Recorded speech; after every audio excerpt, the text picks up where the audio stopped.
أما بعد فقد قال رسول الله صلى الله عليه وسلم العمرة إلى العمرة كفارة لما بينهما. وقال رسول الله صلى الله عليه وسلم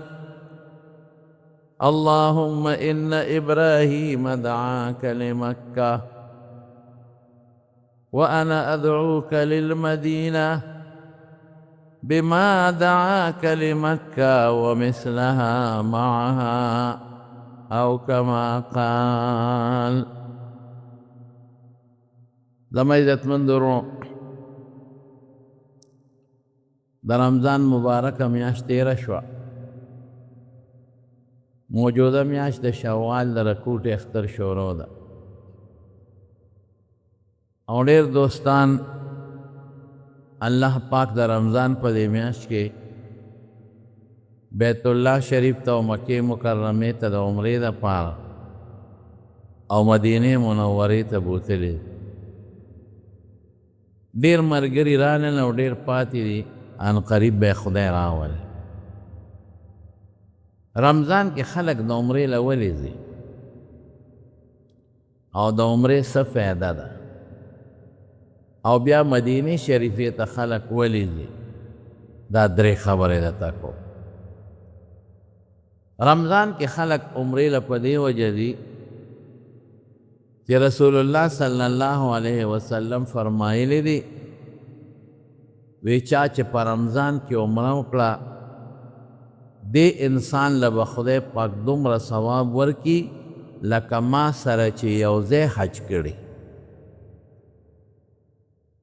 د عام عمرې ثواب خو د نیم حج برابر دی. حضور پاک فرمای العمرة نصف الحج، چې عمره د نیم حج برابر ده. عمره کې دونه فایده ده لکه دوه عمرې چې دې وکړې خدای به د پوره حج ثواب درکړي. او د رمضان د عمرې ثواب دا شو.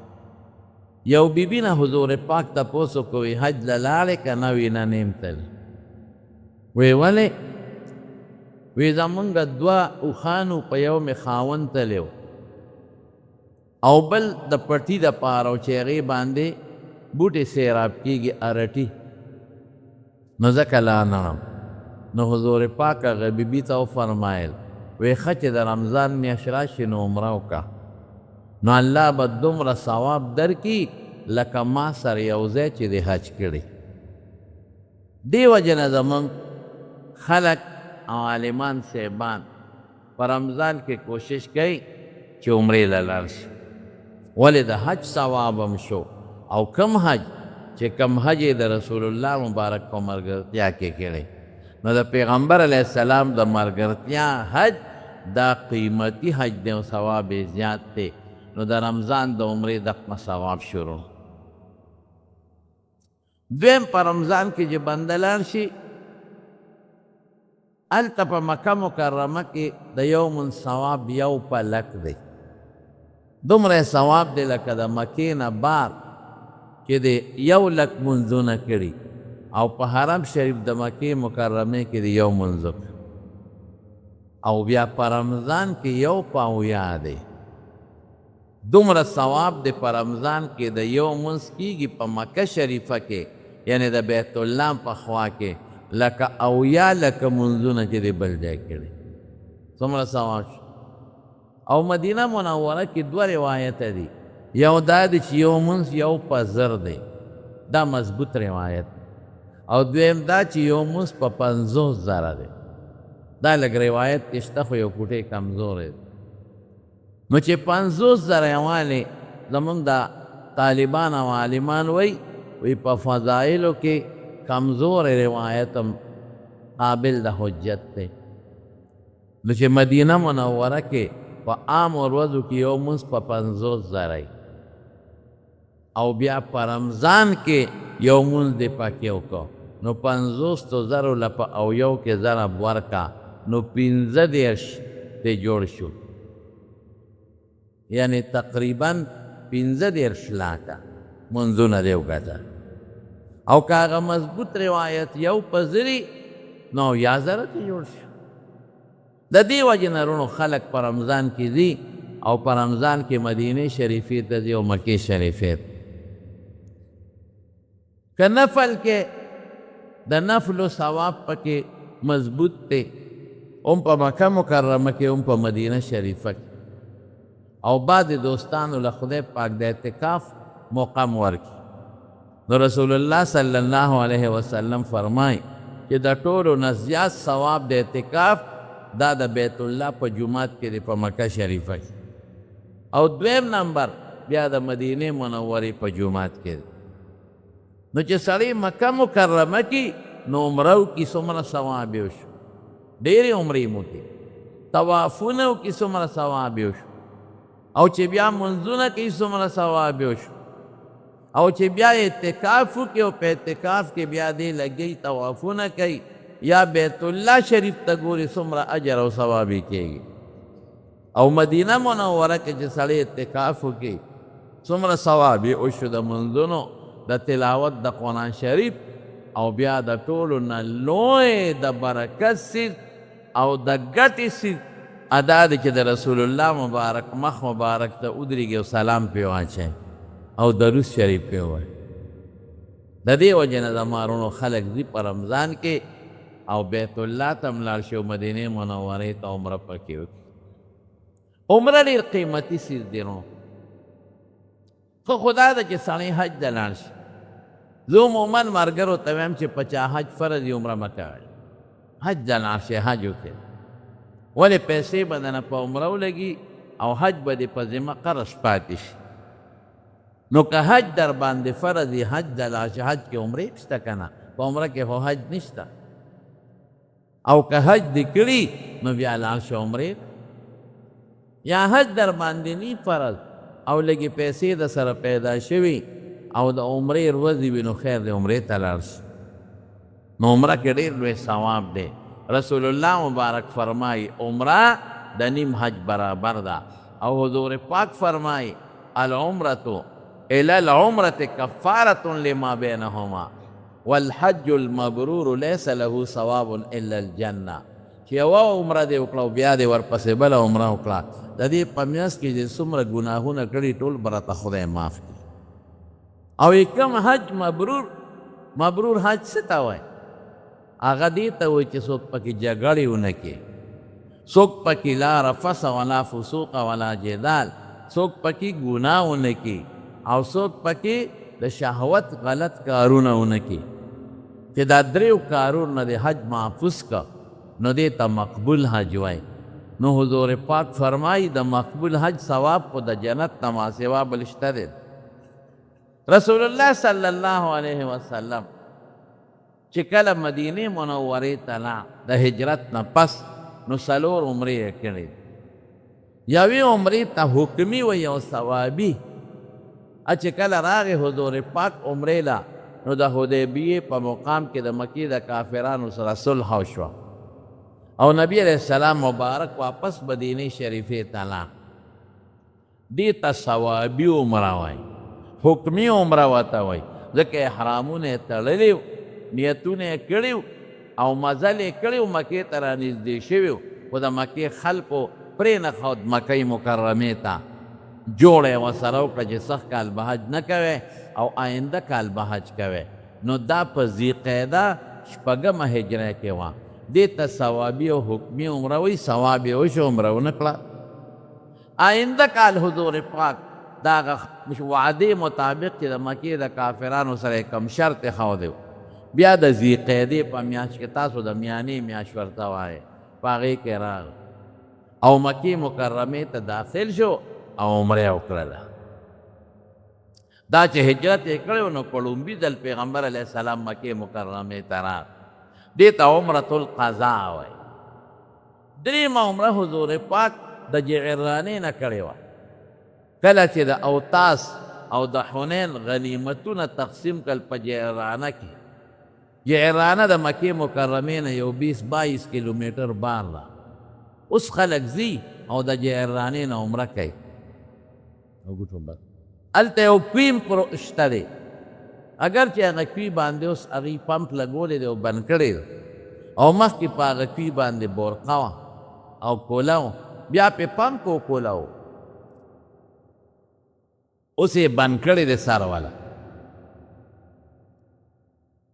دا کوي کې اوبه وچې شوې وې نو د حضور پاک د معجزې په بنیاد پکې خدای پاک اوبه را پیدا کړي نو کوي پکې نه او چې کوم دی د رسول الله مبارک خیمه وه نو په هغه ځای جومات جوړ کړی نو چې څوک لاړ شي د هغه ځای نه د عمرې نیت کوي راځي نو چې د حنین او د اوتاس غنیمتونه هلته تقسیم کړل نو د شپې رسول الله مبارک پټ راغی او صحابه پوه نه کړل که صحابو ته الوی خو هغوی راتلل نو راغی او بیت الله نه طواف وکړه او صفا مروه کې منډې والې عمره وکړله دا هم د ذیقعدې میاشت وه 8 هجري وه دا 3 شوه او 4 عمره حضور پاک د حج سره کړې دا 10 کالو د پیغمبر علیه السلام د هجرت او دا د ذوالحجې میاشت وه نو دا 4 عمرې د دې وجې نه زموږ علما وایي چې مسلمانانو له پکار چې په ژوند کې کم از کم 4 عمرې وکړي د پیغمبر علیه السلام مبارک تابعداري به وشي عمره څه ته وایي نو عمره دې ته وایي که یو سړی میقاتونه دي د میقات نه باري لکه پاکستان نه یو سړی دی یا د افغانستان نه یو سړی دی یا د نورو ملکونو نه نو په لاره کې میقات راځي د میقات نه مخکې به نیت کې نو زمونږ خلک خو یا د اسلام آباد نه دی او یا د پیښور نه دی نو پیښور ایرپورټ کې دی بیا جامې بدلې کي او د احرام 2 څادرونه ځان نه تو کي یو لنګ د پرتوک په ځای او یو د کمیس په ځای څادر کې او یو میانه ورته وایي پټې هغې باندې دا لنګ وتړي نو دې 2 رکعاته نفل کوي دې 2 رکعاتو نفلو ته سنت الاحرام وایي دې کې به سر پټ کي نو 2 رکعاته نفل وکړي نو په لومبي رکعت کې قل یا ایها الکافرون او په دویم کې قل هو الله احد دا مسنون دي که نور صورتونه پکې ویم پکې ویلی شي نو چې مونځ وکړي نو سر به بیا ښکاره کړي نو نیت د عمرې به وکړي او داسې به وایي چې یا الله زه د عمرې نیت کوم الله ما ته احسانه کړي او ما نه قبوله کړي دا زموږ عالمانو لیکلي دي حضور پاک دغه نیت کړی ده چې لکې دې د عمرې نیت راشي چې زه عمرې لازم بس دا کافي دی اصل نیت رونو د زړه دی که په پښتو کې م یو سړی وایي دغه نیت نشي برابرولی نو دې زموږ دا پښتانه دغه نیت نشي برابرولی نو چې د خولې وایي نو دغه هغې برابر شي یا الله د عمرې نیت کوم او د الله نه سوال وکړي چې خدایه ما ته احسانه کړي او قبوله کړي نو بیا به په زوره سړی یو ځل په زوره لبیک وایي او ښځه به پټ وایي لبیک اللهم لبیک لبیک لا شریک لک لبیک ان الحمد والنعمة لک والملک لا شریک لک بس دی اوس په احرام کې داخل شو اوس به دې د ډېرې سلسلونو نه ځان ساتي د بیبي نه به هم ځان ساتي د خوشبویۍ نه به هم ځان ساتي ویښته به هم نه پرې کوي نوکونه به هم نه اخلي او په صابون چې کوم خوشبویه دی په هغې به هم نه لمبي او چې کومه ترکاری کې خوشبویه مسالې د هغې استعمال به هم نه کوي او ګنډلې جامې به هم نه اچوي بس دی په احرام کې داخل شو دی که اوس کوزیږي د یو ځای نه لبیک به وایي که یو چړی باندې خیږي لبیک به وایي که ګاډي ته خیږي لبیک به وایي که چا سره ملاقات کوي نو د سلام نه مخکې لبیک به وایي دا د ده ترانه ده ورونو خفه کېږي ما نن سبا خلکو لبیک پرېښی شرمیږي څوک هم لبیک نه وایي حالانکې صحابو به په زوره لبیک اواز کوه لبیک اللهم لبیک لبیک لا شریک لک لبیک رسول الله مبارک فرمایي چې څوک لبیک وایي وی د ځمکې د ختمېدو پورې کاڼي بوټي د سره هم دغه چغه وایي لبیک ورسره وایي څومره ثواب دی وشو چې دا ټول ستا په وجه لبیک وایي نو دا دې ټولو ثواب ستا په تله کې واچولی شو او حضور پاک فرمایي چې دی لبیک وایي نو چې کم سیدونه کاڼي بوټي انسان پیرې اوري نو د قیامت پر ورځ بدله د خدای په دربار کې ګوی کوي لیکن زموږ شی پیشن ته لاړ حجونه عمرې ټولې پیشني شوې څنګه زموږ جامه فیشني شوه سړی دې ته نه ګوري چې په جامه دې زما عورت پټي او زما حیا دې پې محفوظ نه جامه به خو تنګه تروشه به چې اندامونه پکې فټ ورننوتي او ښکاري دا فیشني لباس شو. هلکه که ما کمیس اچولی دی که ما پرتوګ اچولی دی نو پرتوګ کمیس خو دې واچو رنګ خو دې پې پټ که د عورت خو د عورت چې کم ساخت دی او شکل دی هغه دې پې نه دی پټ کړی اندامونه دې پکې بقروتی دي نو دې ته فیشني لباس یا سر چې موږ فیشني لباس جوړ کو د انګریز هلکه ما خو ویښته پریښي دي خو د رسول الله په طریقه نه دي د انګریز په طریقه یا ګیره ډېرو خلکو نن سبا فرنچ ګیرې پرېښې دي هلکه ما خو ګیره پرېښې ده ګیره دې پرېښې ده خو د پیغمبر د سنتو خنده او ټوکې دې کړي دي کمبخته پیغمبر سره دشمني دې وکړه او خدای ځان ته په غوسه کې د خدای د پیغمبر د سنتو سره ټوکې ته خانې کې کله په ګیره کې یو شان مانچ کې او کله پکې بل شان مانچ کې چا یو شان ګیره پرېښې او چا بل شان ګیره پرېښې دا د خدای د رسول دشمني ده د پیغمبر سنتو ته سپک کول او د پیغمبر سنتو پورې خندا کول قسم په خدای ډېر لوی جرم دی ویښته دې پرېښودل ظالمه او فیشن کې انګریزي فیشن دې په ګیره کې وردن نه کو په سر کې د انګریزي فیشن وردن نه کو په جامو کې د انګریزي فیشن وردن نه کو دقه رنګې نن زموږ حجونه عمرې فیشنیبل جوړې شو څنګه فیشنیبل دي چې احرام وتړي ځان ته به تصویر کیمره به ونیسي او تفسیر به ځان له وباسي او بل ملګري ته به شا به راشه ماله تصویر وباسه په لبیک دې شرمېږي چې دې لبیک وایي هلکه ولې شرمېږي د خدای نه یره نه کې ستا د خدای رضا نه ده خوښه ته خدای ته چغه نه ده لبیک یا الله زه تا ته حاضر یم پروردګاره لبیک اللهم لبیک خدای تا ته بار بار حاضر یم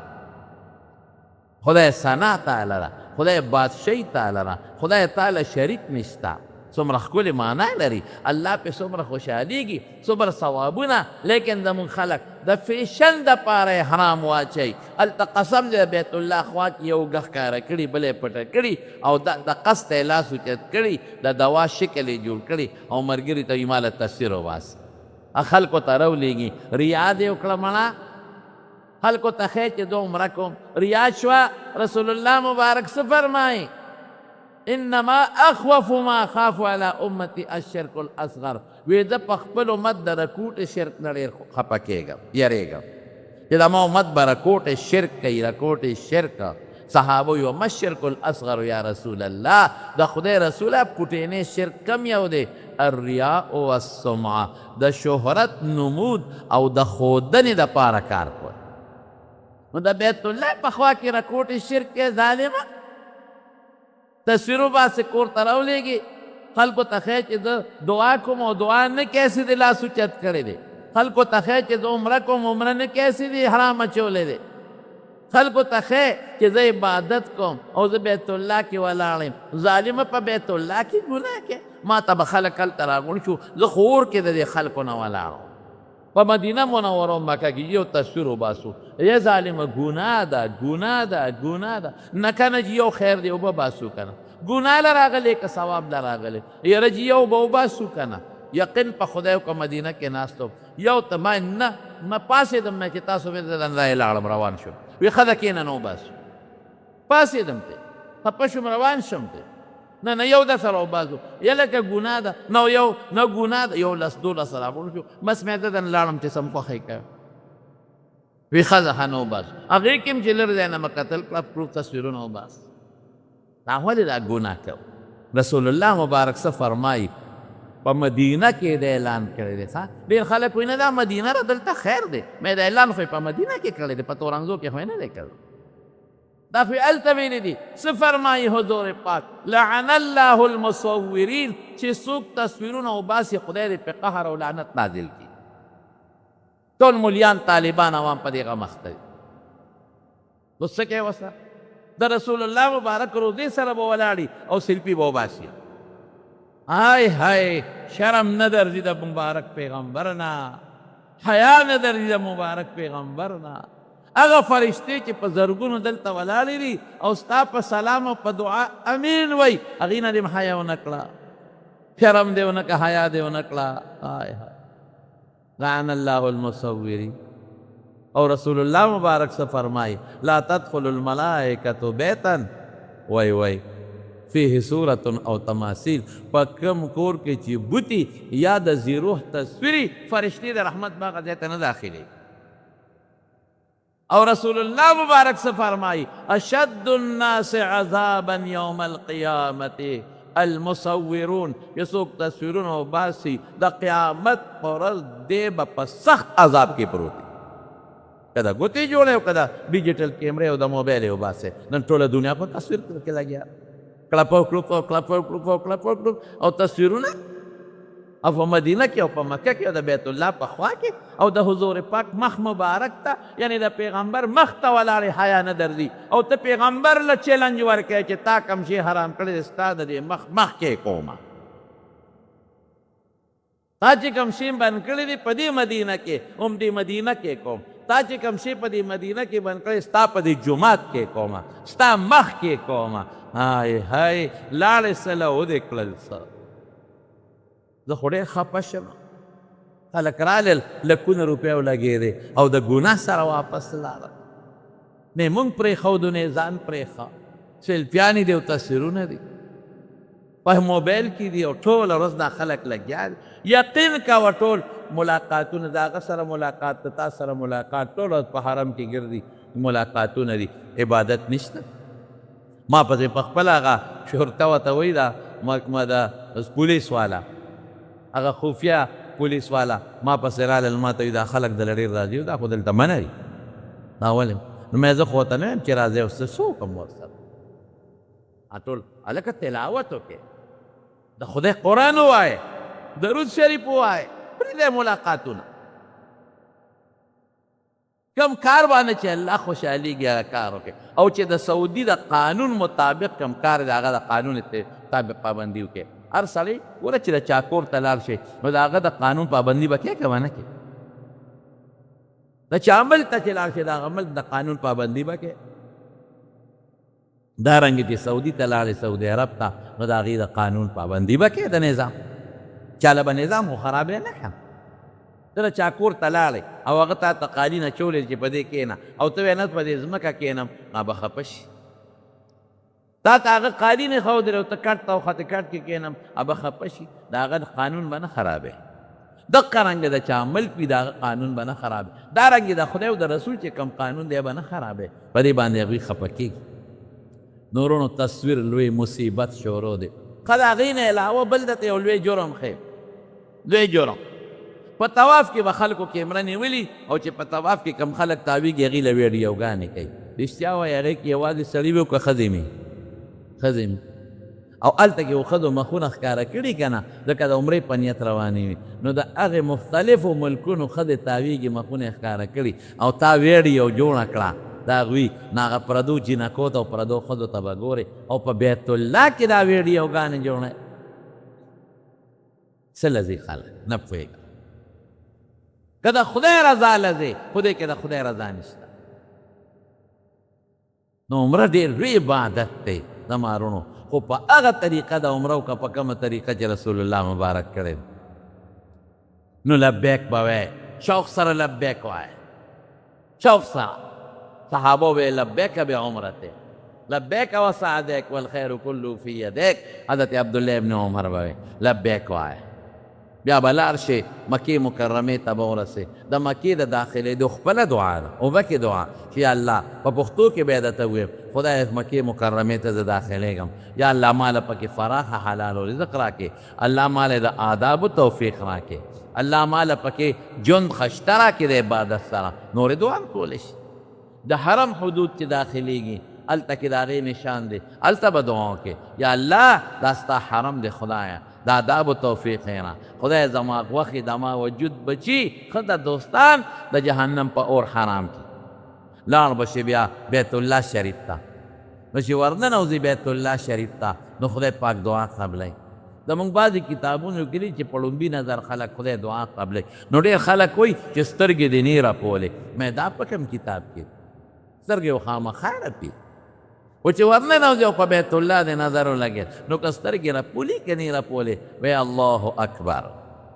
الله اکبر به وایي. د خدای حمد به ادا کې، د خدای صفت او لاس به پورته کې او دعا به وکړي، خدای به دعا قبوله کړي. بیا بلار شي بیت الله شریف لا. نو چې بیت الله شریف ته حجر اسود ته ور مخامخ شي نو ښې اوږه به ښکاره کړي، ګسه اوږه به پټه کړي، دې ته استبا وایي. نو چې حجر اسود ته نږدې شي نو نیت به وکړې د عمرې د طواف د اوو چکر، هم پښتو کې ویلی شي پړه کې نیت وکړه، یا الله د عمرې د طواف د اوو چکرو نیت کوم، خدای ته راته اسانه کړي او ته یې قبوله کړي. نو غوږونو پورې به لاس پورته کړي،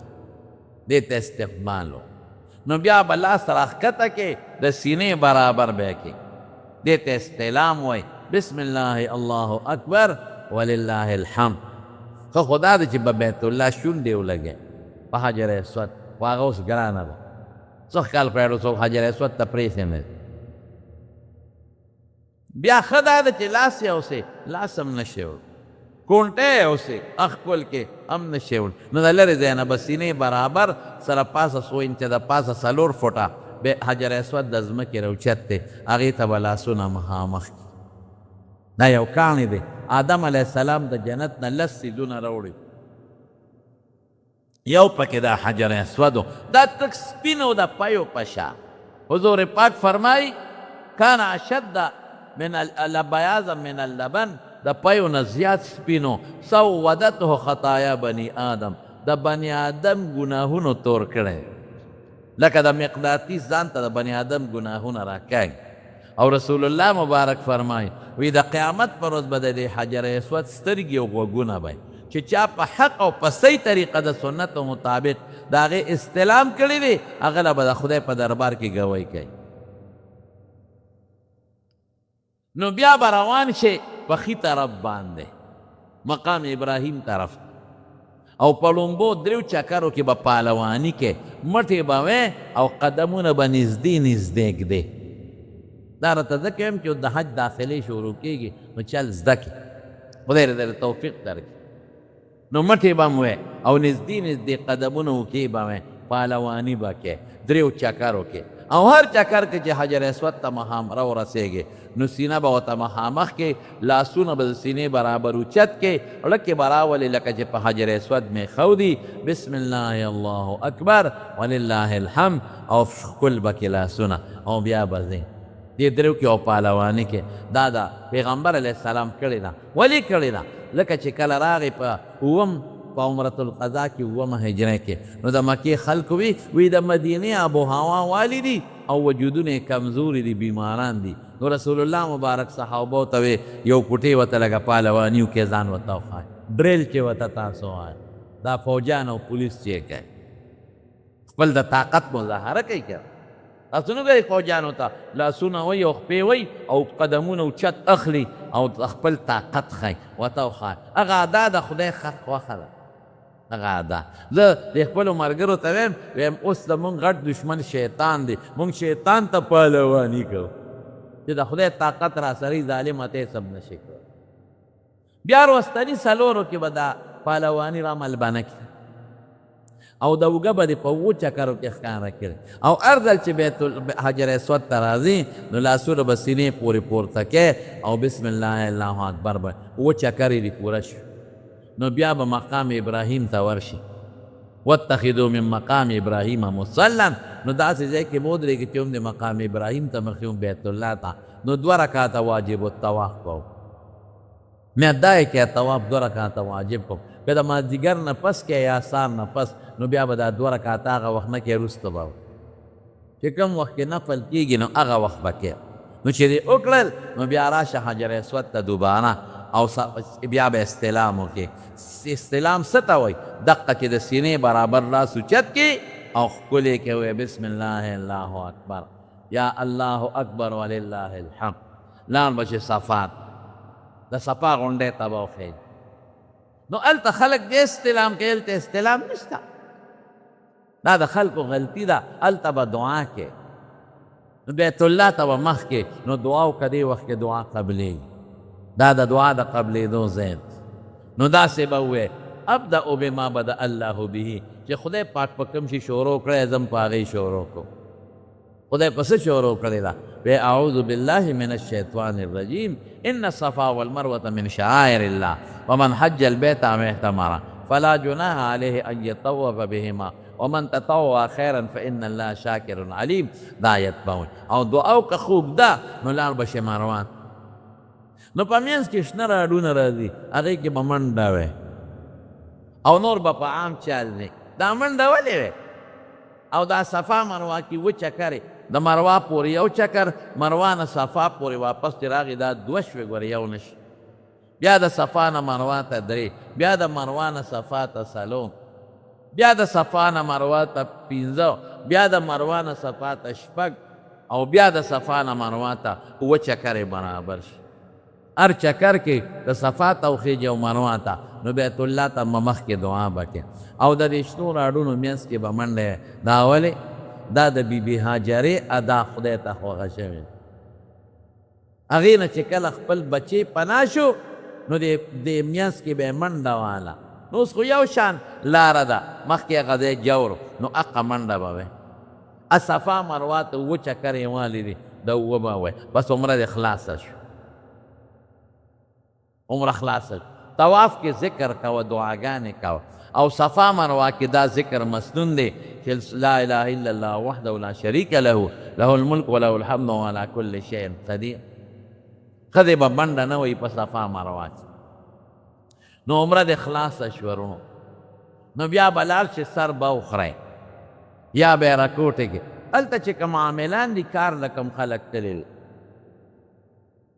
نو هغې نیکبختیان سرونه نه کټ کوي، داسې کټ پکې ووایي په قینچې څلور پنځه ویښته ووایي دا ګناه ده ګناه ده ګناه ده. یا به سر خری خرولو کې ډېر ثواب دی. حضور پاک چې چا سر خری دی هغه ته درې ځله دعا کړې. او یا به سر راکوټې کې راکوټې کول به د هغې سر کېږي چې کم از کم د ګوتې د بند دومره ویښته د نه کټ شي.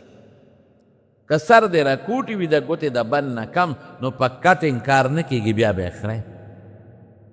اوس که بله عمره دې کوله بیا جامې دې واچوه، عمره دې خلاصه شو. که بله عمره دې کوله اگر چې د ډېر عمرو نه ډېر طوافونه بهتر وي. بعضې خلک روزانه عمره کوي، نه دا مکروه ده، داسې به نه کوي. عمره کې اجر ډېر دی خو لیکن د آدابو طریقه دا ده چې د ډېر عمرو نه ډېر طوافونه بهتر دی. طواف کوه د بیت الله. شپږ شلې رحمتونه رسول الله مبارک فرمایي په بیت الله را روان دي د هر انسان دپاره. نو چې څوک طواف کوي نو شپېته هغه ته میلاوي، چې څوک ورته لمونځ کوي څلوېښت په هغه باندې ورېږي او چې څوک ورته هسې ګوري شل رحمتونه په هغه ورېږي. او حضور پاک فرمایي چې څوک طواف کوي نو چې قدم پورته کوي او اږدي نو ګناه ورسره رجیږي او درجه ورسره بلندېږي. یو شان خلک روان دی، که بادشاه دی او که ګدا دی. یو شان دوه څادرې اغوستې دي د کفن الله ورته ښیي چې جامه دې ګورې په قبر کې دغه ده. که ګدا دی او که غریب دی او که نواب دی یو شان به تاویږي، یو شان به خدای ته جاړې، یو شان به الله ته چغې وې. بس په خدای داسې خلک مې ولیدل یو بوډا سړی ډېر بوډا او داسې پوټینې او غریب د تلو نو وی وی یې کول او ورو ورو روان ورو ورو روان. چا والا پیسې ورکړې د ما په مخ کې هغه دیکه ورکړه. د خلکو دا خیال و چې ګنې دا سوال کوي، هغه دیکه ورکړه پیسې وانه غشتې او داسې په جړاپ لګیا و او چې او مخکې ډېره موده مخکې مې یو بوډا لیدی هغه ټیټو ملی ټیټه وه او غریب له بل څه نه وتل دا چغه به یې واله الله الله الله. ما وی پروردګار ده دا به قبله که به نه قبله. دا خو سپینو ډکو سره کوم ځای نه راغلی او سپین ګیرې دی پروردګار او ملا ټیټې د ګرځېدو هم نه دی. نو په ده خو به خامخا رحم کوې خدایه. نو چې په ده کې چې دا نور ورسره ګرځي په دې به هم رحم کوې که خیر انشاءالله العظیم. بوډاګانې ښځې بوډاګان سړي وي، سپین ګیرې سپین سرې عجزات مسکینان او تاویږي د بیت الله نه طواف کوي. قسم دې داسې خلک هم تللی دي ما ته پته ده. داسې خلک ما له یو سړی راغلی و چې هغه د چرګ واګې غریب فرسې کړی او خلکو له به یې څاروي ساتل هغه کټا کټي خرڅ کړي دي او یې زه بیت الله له او خدای رسول دی بیت الله. غریبانان کورونه خرڅ کړي دي او بیت الله له تللی. دکان یې خرڅ کړی او بیت الله له تللی او د خدای د در نه تاویږي د بیت الله نه، نو الله خو ډېر رحم دی که نه. بیا الله په خپلو بندګانو ډېر لوی رحم کوي. ګور لږ پرهیز کوئ، پکې پرهیز، دا تصویرونو نه ځان ساتئ. لږ پرهیز کوئ، د ښځو نه لږ جدا اوس طواف کوئ، او لږ پرهیز د ښځې کوي، ستر دې کوي، پرده دې کوي، او د سړو نه دې لږ ځان لږ تاویږي. نو د رحم ځای د بیت الله نه بل نشته. ګوره الله ډېر رحم کوي. بیا چې ملتظم ته سخ کال ورننلو، پردی تې تو کړی او څوک یې نه پرېښودل. حجر اسود ته څوک یې نه پرېښودل، حتیم ته څوک نه پرېښودل. او چې دا کولوي او بیا حجر اسود ته ودرېږې او په بیت الله دې لاس کېښود، سخ کال هم د ارمان نصیب نه شو. خیر د هغې غریبانانو خپل څه انتظامي مجبورۍ به وي، مونږ په هغې بد نه وایو.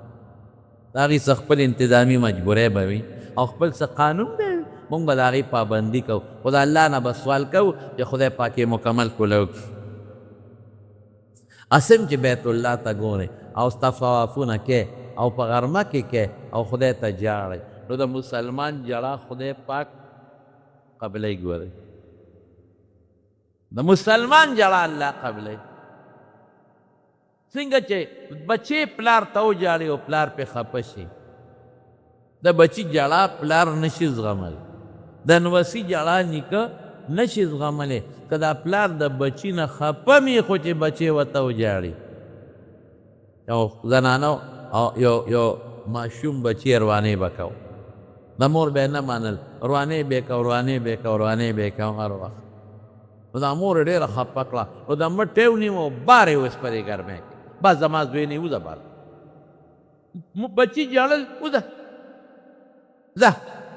زما بچی نه زما خبره نه منې، لوپر ګرځې، د مټ یې ونیو بار یې ویسته او ور یې ورته زنځیر کړ چې ځه روکې. مور وغوسه شوه، بچې بار ووته او جړل او مورې ای مورې ما ته ور لرکه، زه چېرته لاړ شم. وجړل او په هغه نور کې د هغه خپل کور په درشل سر کېښود او په هغه جړه کې دا بچي وده شي. څه وخت پسې مور څه کار پسې بار وته، زنځیر یې کولو که چې ویې کتل، هغه نافرمانه بچی د په درشل سر پروت دی او په خاورو کې ککړ اوده دی او په دې مخ یې اوښکې پرتې دي. مور ټینګېدی شي داسې بچي ته؟ ځکه نه ووایم ټینګېدی شي؟ نه. هغې مور هغه بچی راوچت که او دې غېږ پورې هغه د خاورو ډک بچي ونیوه او د خاورو مخ وله یو خوا ښکلی او بل خوا وله ښکلی. دی بچې ته ډېر روان یې که نو زه څه کوم؟ بچې ته په دې نور په دې درشل سر کېښود، ما نه لا نړۍ واپس ماله راغلی او ښکلی یې اخیرا جامې او اخیرا وجود او د خاورو وجود یې ځان پورې نیولی او اخیرا د اوښکو مخ وله یو ښکلی او بله ما ښکلی کور ته یې دننه کړ. مور مهربانه. لیکن رسول الله مبارک څه فرمایي؟ الله ارحم بعباده من الام بولدها. چې مور په خپل بچي دومره نره مهربانه سونه چې الله په خپلو بندګانو مهربان. نو چې الله ته دې په چوکاټ سر ولګاو، بیت الله په چوکاټ، او که ته وایې زه غریب یم زه خو بیت الله له نشم تللی، نو ستا دپاره دا د جومات فرش د بیت الله چوکاټ، ستا دپاره د خپل کور جانماز د بیت الله چوکاټ، الله ته سر ولګاو. یو موقع کې صحابه ناستو، رسول الله مبارک هم دی، یو ښځې اور بله، د ښځې سره ماشوم بچی دی په غېږ کې، نو چې هغه اور لمبه وي نو دا بچی غېږ کې دی نو ررست وي، نو چې به لمبه غلی شي نو بیا دا بچی ورمخ کي. نو دا ښځه راله حضور پاک مبارک ته وایي، وی د الله رسوله تا دا نه دي ویلې چې د مور د رحم نه په بچي کې د مور کم رحم دی، نو د الله رحم په بندګانو د دې نه زیات دی؟ ویلې مې دي. ناشنا سوال کوي دا بوډی، دا مور وی خدمات چې په دې بچي کم رحم دی د خدای په دې بندګانو د دې نه زیات رحم دی وی او وی زه خو به دا بچي اور ته ونه غورځوم الله خپل بنده اور ته ولې غورځوي څنګه رحم دی زه خو بچي اور ته نه غورځوم بیا الله خپل بندگان ولې اور ته غورځوي رسول الله مبارک کو فرمایي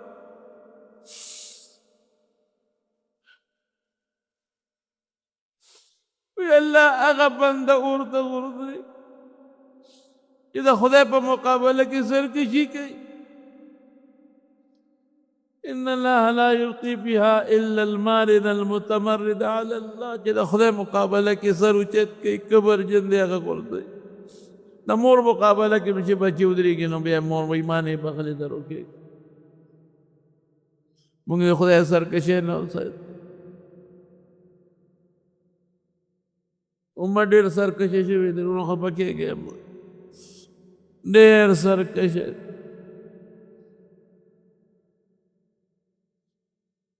کبر ډېر زیات شوی پیسه خلکو سره شوې ده په ځان نه پوهېږي دولت خلکو سره شوی دی موټر خلکو سره شوی دی بنگله خلکو سره شوی ده ډېر کبر پیدا دی ډېر کبر هغه خفه کېږي ما نن سیاسي اختلافات کم ځای ته ورسېدی نن د مدینه منوره کې د رسول الله مبارک د روزي مبارک خوا کې خلکو هغه ناروا چغې والې چې د حد نه هلکه دا سیاست هلته تاسو یو دلته کوئ که افسوس نه دی لګیا دي خلک مولیانو پسې کنځلې دا تاسو ولې سرکشه شوی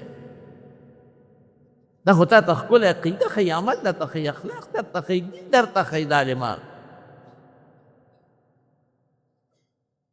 سیاست په خپل ځای کوئ خو دین مه پرېږدئ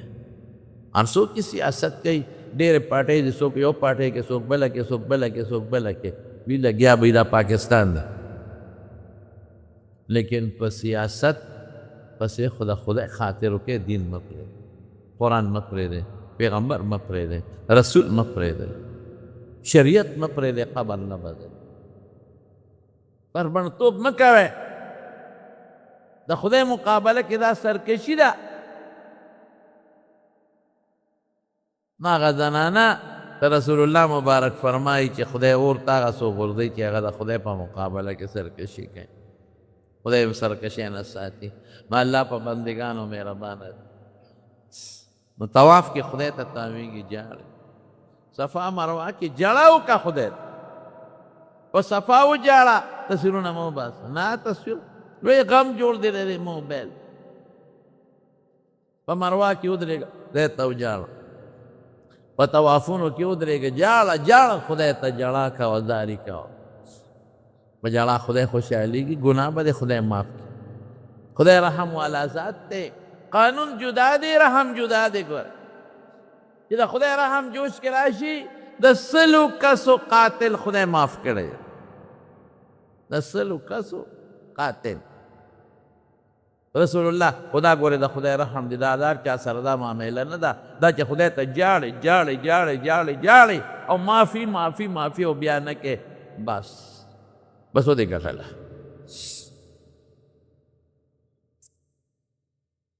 نو مکې مکرمې ته بیا رمضان کې چې څوک لاړ شي لږ پرهیز وکړي لږ پرهیز د ثوابونو ډک ګاډۍ به راوړي که انشاءالله اجرونه به حاصله خدای پاک دې تاسو ټول بول ما خپلو مقتدیانو دوستانو له ډېرې دعاګانې کړي تاسو له خو مې د جمعې ورځ چې براله دا ټول به مې مخې ته ما دله ډېرې دعاګانې کړي خدای پاک دې دله قبولي او بیا مدینې منورې ته خلک دي او د مدینې منورې متعلق چې کوم آداب دي و ختم دی هغه به انشاءالله العزیز آینده جمعه کې درته بیان کوم که خیر انشاءالله العزیز یو څو ځایونو کې په مکه مکرمه کې دعاګانې قبلي یو حجر اسود ته مخامخ یو حتیم کې د بیت الله شریف د ناوې مبارکې لاندې درې ملتزم د بیت حجر اسود او د دروازې میانځ کې چې کوم ځای څلورم د زمزم کوی سره اوس خو خیر هغې ته مخکې به ورکوزېدل اوس یې هغه ځای بند کړی پنځم چې زمزم و بس کې شپږم د صفا د غونډۍ د پاس اوم د مروه د غونډۍ د پاس اتم هغه د شنو راډونو منځ کې چې منډې وی نو دغه ځایونو کې او طواف کې غونډ کې تاویږي نو خدای پاک دعا قبله تلاوت دې پکې بنده کې او چې نی طواف بهتر عبادت دی زه ملګرو ته یم هغه عبادت هغلته وکړئ چې هغه بل دی نه کېږي طواف دلته نشي کولی دا صرف هلته کېږي نو ډېر طوافونه پکار دي چې سړی طوافونه وکړي ډېر او که طواف نه ستړی شو نو بیت الله ته ګوره په دې کتو کې هم ډېر لوی ثواب او اجر یا تلاوت هم ښه شی دی چې سړی هغه ځای کې کړ خدای پاک دی دا شوال د اوو روجو خبره ده صرف د شپږو روجو درته صرف یادوم او نور بیان به په انشاءالله آینده جمعه کې درته وکړم و رسول الله صلی الله علیه وسلم فرمایي چې چا د رمضان روجې نیولې او هغې پسې شپږ روجې په شوال کې دې میاشت کې ونیولې من صام رمضان ثم اتبعه ستا من شوال کان کصیام الدهر کله دله به خدای دومره ثواب ورکړي لکه ټول عمر چې روجې نیولې نو هغه روجې شروع پې وکړې ښه زنانو ته ووایه زنانه په نیکو کې تکړه چې هغې پې شروع کړي نو بعضې علما وایي چې که یو شان پرله پسې د شپږ ونیولې دې ثواب زیات دی خو راجح قول دا دی چې یو ورځ ونیسي یو ورځ نه نیسي دا لږه ګران دی دې ته صیام داود وایي داود علیه السلام به داسې روجې نیولې یو ورځ به یې روجه یو ورځ کوجام دا ډېره بهتره او که داسې نه یو ورځ نیسي دوه ورځې نه نیسي بیا یو ورځ نیسي نو هم خیر دی خو په دې میاشت کې شپږ روجې دا نفلي روجې دي دا پوره کې ښه انشاءالله العظیم الله یې د اجرونه او ثوابونه درکړي د شیرپور حاجي ماسل خان زوی لطف الله ګلاله په اخر اکسیډنټ کړی کومه کې دی الله تعالی دې ولا روغ صحت ورکړي الله دې ولا شفا ورکړي الله دې روغ صحت ورکړي د باجوړ نه راغلي دعا غواړي الله دې دعا قبوله کړي د پلار بیمار دی الله دې ولا روغ صحت ورکړي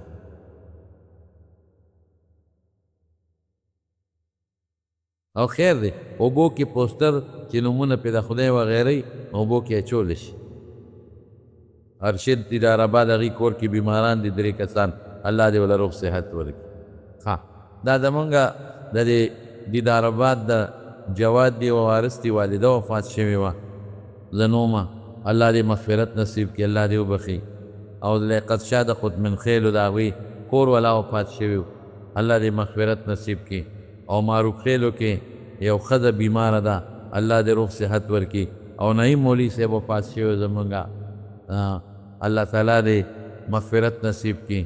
دعا ورته وکړئ دې ته چې الله پاک دا چې کوم نعیم مولوي صاحب دی یا دا نور چې ما نومونه واخیستل الله ته مغفرتونه نصیب کړي د آخرت خوشحالۍ نصیب کړي وارثانو له صبر ورکړي یو ملګری دی بچي نشته شاه فیصل دوه د نارینه اولاد چې چام نارینه اولاد نه الله نارینه اولاد ور نصیب کدا چا بچی نه نارینه اولاد ورکړي چې څوک بیماران دی الله روغ صحتونه ورکړي ګرانو عدال بچا رور منو ها الله انصار بچا نصار بچا الله دې مغفرت نصیب کړي الله دې وارثانو له صبر ورکړي او چې څومره بیماران دی الله روغ صحتونه نصیب کړي چې څومره پریشان حال دی الله پریشانۍ په خوشحالو بدل کړي یا الله ټول د بیت الله عمرو حجونو له بوتلی خدای د ټولو په تقدیر کې عمرې او حجونه ولیکلی چې چاته څه مشکلات او پریشانۍ دي خدای هغه ورته په خیر او په خوشحالو باندې بدل کړي د چا کاروبارونه کمزوري کاروبارونو کې برکات واچي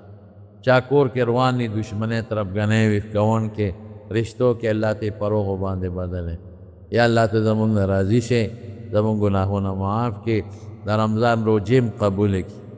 چا چې اعتکافونه کړي خدای والا قبول کړي چا چې تلاوتونه ختمونه کړي خدای والا قبول کړي که چا نه د روجې خلاف کم کارونه شوي خدای ته ورته معاف کړي او الله ته زمونږ راضي شي او الله آخر وخت کې په خولې دا کلمه نصیب کړي لا اله الا الله محمد رسول الله صلی الله علیه وسلم.